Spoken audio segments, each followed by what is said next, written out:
समय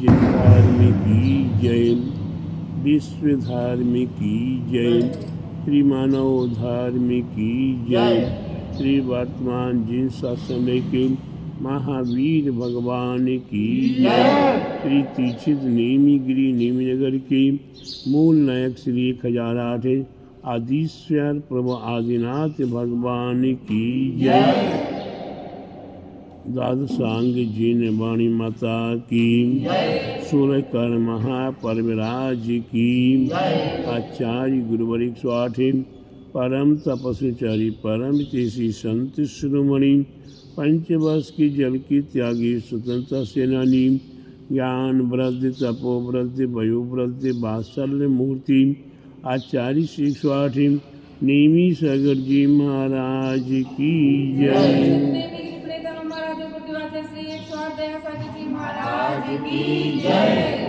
भव्य आत्माओं, हम जगत संसारी प्राणी तीर्थंकर कैसे बने? हम प्रत्येक भव्य आत्माओं के भाव निरंतर उन्नति को प्राप्त करने की हुआ करते हैं और उन्नति में महाउन्नति तीर्थंकर पद है। वह तीर्थंकर पद हम प्राप्त करने के लिए सूर्य कारण भावनाओं को निरंतर भाने का प्रयास कर रहे हैं।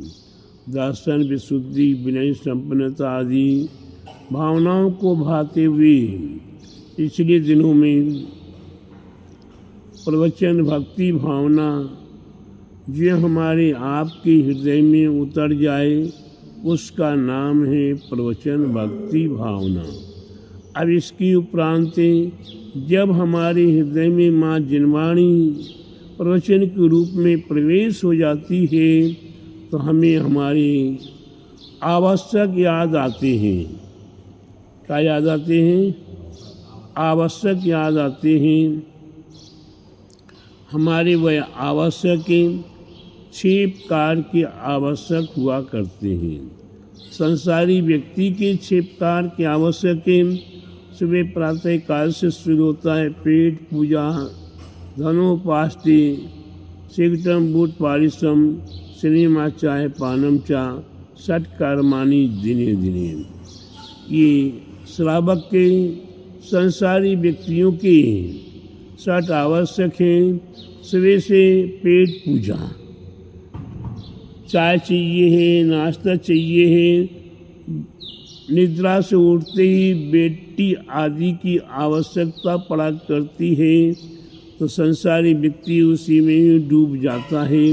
धनोपाष्टि, धन कैसे आए इन किन प्रकारेण, चाहे वो ईमानदारी से आए चाहे बेईमानी से आए, चाहे चोरी बदमाशी छल कपट मिलावट आदि आदि नाना प्रकार की क्रियाओं के माध्यम से धन एकत्रित करने में लग जाता है। इसी प्रकार से और संसार की क्रियाओं को करने में वह 6 आवश्यक पेट पूजा, धनोपाष्टि, सिगटम बूट पालिशम, सिनेमा चाय पानम चा, षटकर्माणि दिने दिने। लेकिन प्यारे बंधुओं, एक कर्म तो हम आज नहीं अनादि काल से करते हुए चले आ रहे हैं। अब इन कर्मों से हमें छुटकारा प्राप्त करना है और हमें कोई नया मार्ग चुनना है। तो हमारे लिए हमारे आचार्यों ने श्रावक के लिए कहा है देव पूजा, गुरु उपासना, स्वाध्याय, संयम, तप और त्याग, ये 6 प्रकार के आवश्यक बताए हुए हैं। हमारे आपके लिए सबसे पहले जिनेंद्र भगवान की पूजा, देव पूजा। देवादिदेव 24 तीर्थंकर हैं उन तीर्थंकरों की हमें, देवसायत गुरु की हमें आराधना भक्ति पूजा करनी होगी। हम देवसायत गुरु की पूजा में जब संलग्न होते हैं तो हमें हमारा और सारा आडंबर, हमारा कुटुंब परिवार पुत्र पुत्रादि आदि सब से हम विमुख हो जाते हैं और पूजा में लीन होते हैं। किस प्रकार से लीन होते हैं? वही एक सेठ जी हैं, वह सेठ जी अपनी जिनेंद्र भगवान की भक्ति पूजा करने जाते हैं और उनका पुत्र बगीचे में घूमने चला जाता है। प्रिंस क्या होता है? पुत्र बगीचे में घूमने चला जाता है और निमित्त युग से बगीचे में कौन था? विषधर। और उस विषधर ने उस पुत्र को डस लिया। घर में सेठानी थी, सेठानी को पता लगा। सेठानी ने अपने पतिदेव को बुलाने के लिए समाचार भेजा। एक बार, दो बार, तीन बार, चार बार पुनः पुनः समाचार भेजने पर भी सेठ जी अभी वापस नहीं आए। कहाँ से? मंदिर से, जिनेंद्र भगवान की पूजा से वो वापस नहीं आए। सेठानी को क्या हुई? गुस्सा आ गई। औरतों का स्वभाव है, क्या है? औरतों का स्वभाव है, उनकी बात जल्दी ना मानी जाए तो गुस्सा। और गुस्सा में इतनी गुस्सा बिल्कुल कोप भवन बन के तैयार हो गया। सेठानी ने गुस्से में पुत्र को अपने कंधे पे रख दिया और कहाँ चल दिया? ना मंदिर की होता, फिर तो मंदिर की भावना हो जाती, भगवान के भक्ति की भावना हो जाती। भक्ति की भावना ने कोप भवन में है। सेठ जी के पास पुत्र को लेकर चल रही है और जैसे मंदिर में पहुंचने के उपरांत सेठ जी को देखती है, सेठ जी पूजा में मस्त हैं, संलग्न हैं पूजा में। और सेठानी गुस्से में पुत्र को क्या करती है? सेठ जी के चरणों में, पैरों में पटक देती। तुम जानो, तुम्हारा पुत्र जाने से विषधर ने डस लिया है। और ऐसा बोलकर वह सेठानी क्या करती है? भगवान के दर्शन करती है ना, और किसी से जजन करती है ना। वह तो बिल्कुल फनाती हुई घर चली जाती है, अपने भवन में चली जाती है। यहाँ सेठ जी अपनी पूजा में संलग्न हैं और पूजा करते करते डॉक्टर साहब क्या होता है? अब पूजा विसर्जन होने लगी। अब विसर्जन की ओर जा रहे हैं और पूजा के करने के साथ साथ आस्का करो तो शांति पाठ करते करते करो तो शांति भगवान जिनेंद्र, करो तो शांति भगवान जिनेंद्र, करो तो शांति भगवान जिनेंद्र। ये जल कहाँ छोड़ा जाता है राजा दीदी?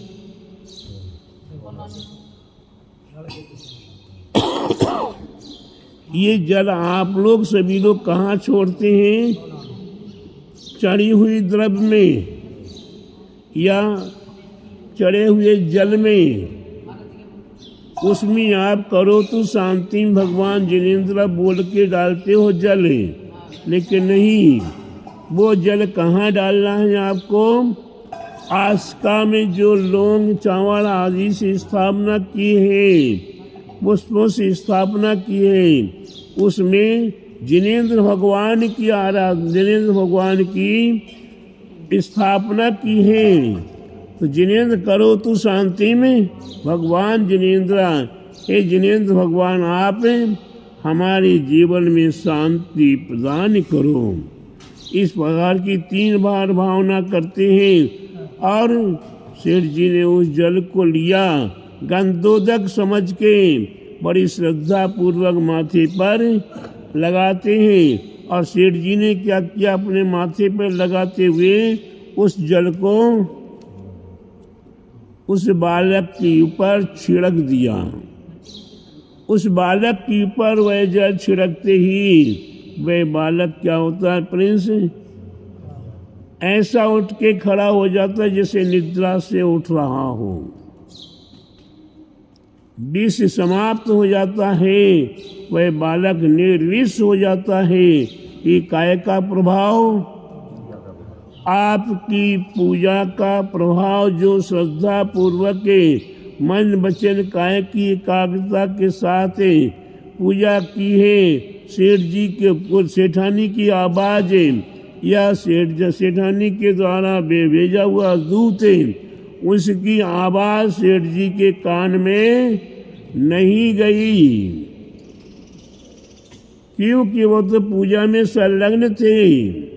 तो प्यारे बंधु, जिनेंद्र भगवान की पूजा 60 आवश्यकों में पहला कर्तव्य है, पहला आवश्यक है। प्रत्येक भव्यात्माओं को जिनेंद्र भगवान की पूजा करनी चाहिए। फिर इसके उपरांत गुरु उपासना,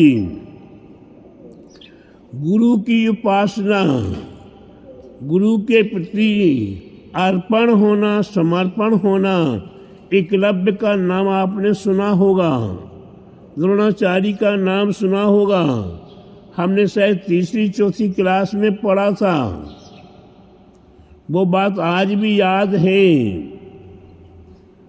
वैसे द्रोणाचार्य के आश्रम में एकलव्य ने शिक्षा लेने के लिए भाव किया और एकलव्य पहुंच गया और सब कुछ हो गया। अब भारतीयों के अपना अभ्यास करना शुरू करना है। लेकिन जैसे द्रोणाचार्य ने उस एकलव्य का पूरा नाम पूछा, नाम पूछते ही वह कौन था, जात से शूद्र था। हमारे आश्रम में तुम्हारे लिए जगह नहीं, ये तो क्षत्रियों का आश्रम है, यहाँ तो क्षत्रियों के लिए शिक्षा मिला करती है। निकाल दिया आश्रम से, आश्रम से तो निकाल दिया, लेकिन एकलव्य के दिल से द्रोणाचार्य नहीं निकली। वह सीधा निकल के जंगल में चला गया और द्रोणाचार्य की मिट्टी की मूर्ति बनाकर रख ली। अब मेरे गुरु तो यही द्रोणाचार्य है, और उधर विद्या सीखना शुरू करता है। और धीरे धीरे धीरे धीरे कितनी धनुर्विद्या, अर्जुन से भी द्रोणाचार्य ने सबसे अधिक शिक्षा किसको दी थी, अर्जुन को। लेकिन वह अर्जुन से भी आगे निकला कौन, एकलव्य निकला। तो प्यारे बंधुओं, ये गुरु के प्रति श्रद्धा, गुरु धक्का मारे, गुरु गाली दे, गुरु धुतकारे, फिर भी हमारे गुरु कौन है, वही जिनके प्रति हमने अपने जीवन में अर्पण समर्पण कर दिया है। तो प्यारे बंधु, हमारे लिए सारे गुरु, जितने भी जगत के गुरु हैं, सभी श्रद्धावान हैं, सबके प्रति श्रद्धा है, लेकिन समर्पण कितने के प्रति, एक के प्रति समर्पण है। इस प्रकार से पवित्र भाव गुरु के प्रति हो तो वह गुरु आपके लिए कैसे हुआ करते हैं। गुरु के में 2 शब्द हैं, गु धन रू। गु माने अंधकार, रू माने प्रकाश। ये अंधकार से निकालकर प्रकाश में लाकर खड़ा कर दे, उन्हें क्या कहते हैं, गुरु किया कहा करते हैं। और गुरु कैसे होते हैं, अंदर से ऊपर से तो चोट मारते हैं, गुरु कुम्हार सम, ऊपर से चोट मारी, अंदर हाथ सहार के। गुरु कैसे हैं? वह कुम्हार के समान हैं। जब कुम्हार घट बनाता है तो एक हाथ अंदर लगा लेता है, दूसरा ऊपर से चोट मारता है। तो प्यारे बंधु, ऐसे गुरु उसे घट को किस प्रकार से पवित्र बना देते हैं। जो एक मिट्टी पैरों में रूदी जा रही है, उस मिट्टी पे नाक छिड़कते हैं, थूकते हैं और नाना प्रकार के कर्म हुआ करते हैं। वही मिट्टी ठुक ठुक के अग्नि में तप के कैसी बन जाती है? सिर पर पहुंच जाती है। और वह कुंवारी कन्या के ऊपर या सौभाग्यवती महिला के माथे पर हो, और कोई संसारी प्राणी किसी महान से महान कठिन संकटकारी के लिए भी जा रहा हो, तो वह घट क्या हो जाता है? मंगलकारी हो जाता है। संकट पलायमान हो जाते हैं और सारा मंगल हर कार्य मंगल हुआ करता है। तो प्यारे बंधु, ऐसे गुरु, इनसे गुरुओं के चरणों में अर्पण हो, समर्पण हो, और गुरु जो कहें हमें उन गुरु से बहस करने की आवश्यकता नहीं हुआ करती है। हमें हमारे लिए गुरु को सलाह देने की आवश्यकता नहीं हुआ करती। हमें गुरु की सलाह लेनी है। गुरु की सलाह कैसे लेनी है? एक वकील नगर में थे। कौन थे? एक वकील नगर में थे और उनके पास सारे नगर के लोग, आसपास के देहात के लोग जाया करते थे और वो एक सलाह का 10 रुपया लिया करते थे। किसी की लड़ाई झगड़ा, कोर्ट कचहरी, मारपीट कुछ भी हो जाए, उनकी सलाह के लिए 10 रुपया एक सलाह का लगता था। एक किसान बंधु था, वह सुनता है कि फलाने वकील की सलाह बहुत अच्छी होती है, फलाने वकील की सलाह बहुत अच्छी होती है, तो चलो भाई एक सलाह हम भी लेके आते हैं। क्या हुआ? एक सलाह हम भी लेकर आते हैं वकील साहब। तो वही वकील के पास किसान गया, वकील साहब एक सलाह चाहिए। बोले 10 रुपये जमा कराओ। 10 रुपये जमा करा दिए। अब वकील साहब पूछते हैं आपके लिए कोई लड़ाई झगड़ा, मार पीट, विवाद, कोई जमीन जायदाद का, कोई लेन देन का? वह किसान कहता मेरा किसी से ना कोई लड़ाई झगड़ा है, ना मारपीट है, ना कोई जमीन जायदाद का कोई विवाद है। वकील का दिमाग फिर गया। ये बोल रहा है सलाह दे दो, अब किस विषय में सलाह दे दें? किस विषय में सलाह दें? वह सोच में पड़ गया। अब 10 रुपया वापस भी आया हुआ पैसा हर इंसान से जल्दी छूटता नहीं है कि प्रिंस। अगर कोई पेशेंट आ जाए पापा के पास और 100 रुपया उसका जमा कर लिया, फिर उसका इलाज करने के लिए नहीं, हमारे पास इसका इलाज नहीं है, तो फिर पैसा वापस करते क्या? बड़ा मुश्किल होता है। देते समय दर्द होता है, नहीं देने की इच्छा होती है। वकील साहब ने क्या किया? काल करते तो आज करें, आज करते तो अब, पल में पल रहे होएगी फिर करेगा कब। एक चिट्ठी में लिख के, कागज पे लिख के उस किसान को दे दिया। वो किसान अनपढ़ था।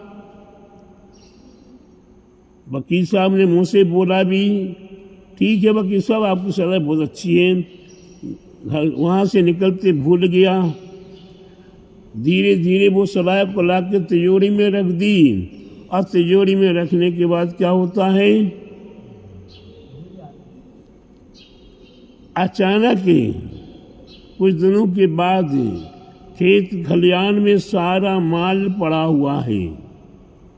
जहाँ खेत खलियान में सारा कटाई करके माल पड़ा हुआ है और यहाँ बादल चारों ओर से छा रहे हैं।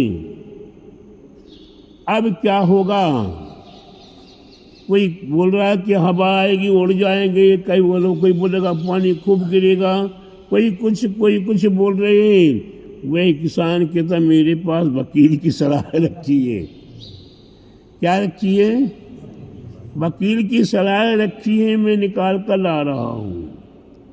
वही वकील की सलाह सुनते ही सभी और किसान बंधु मजाक बना रहे हैं कि इसमें वकील की सलाह क्या काम करेगी। वकील की सलाह तो लड़ाई में, झगड़े में, कोर्ट में, कचहरी में, जमीन जायदाद में, विवाद में काम आएगी। चलो भाई तुम्हारे वकील की सलाह आने दो। एक सौरभ जैसा पढ़ा लिखा होशियार बंधु आया और उससे कहा भैया बेटा ये पढ़ के सुना दी, इसमें क्या लिखा है। सौरभ ने आके पढ़ के सुनाया। लिखा काल कलत्ते तो आज कर, आज कलत्ते तो अभी, पल में प्रलय होएगी, फिर करेगा कब। अब खलियान में जो फसल रहे उस किसान ने कहा भैया कोई भरोसा नहीं है, जो कल करने था वो आज कर लो, जो आज करना था वो अभी कर लो, पल का पता नहीं। और खलियान में सब अपने बीवी बच्चों को, नौकरों को सबको लगाया और खलियान से सारा माल गोदाम के अंदर किया। फटाफट सारा माल गोदाम के अंदर होते ही यहाँ पानी झमाझम शुरू होता है। 7 दिन तक पानी रुका नहीं, सांस नहीं ली पानी ने। चारों ओर सबकी फसल पानी में सब सत्यानाश हो गई और उस किसान की 10 रुपए की सलाह ने उस किसान का सारा अनाज बचा दिया। तो प्यारे बंधु ये गुरुओं की सलाह हुआ करती है। इस प्रकार से गुरु जो सलाह दे दे उस सलाह को अपने हृदय में उतारने का प्रयास करो और शेष स्वाध्याय, तप, संयम, दान आदि ये जो हमारे लिए सत्कार के आवश्यक बताए हुए हैं, देव पूजा, गुरु उपासना, स्वाध्याय, संयम, तप और दान, ये 6 प्रकार के आवश्यकों को प्रत्येक भव्यात्माओं के लिए अपने जीवन में उतारना चाहिए और अपने जीवन में सट आवश्यकों का पालन करके परंपरागत हमें तीर्थंकर पद प्राप्त करना है। इस लक्ष्य को बना के आगे बढ़ते रहो। मेरा आप सभी भव्यात्माओं के लिए मंगल आशीर्वाद। बोले सूर्यकर्ण महापरिवराज की जय। बोले आचार्य गुरुवर 108 परम तपस्विचरी परम इतिशी संत शिरोमणि पंचवर्ष के जल की त्यागी स्वतंत्र सेनानी ज्ञान वृद्धि तपो वृद्धि वयु वृद्धि वात्सल्य मूर्ति आचार्य श्री 108 नेमी सागर जी महाराज की जय।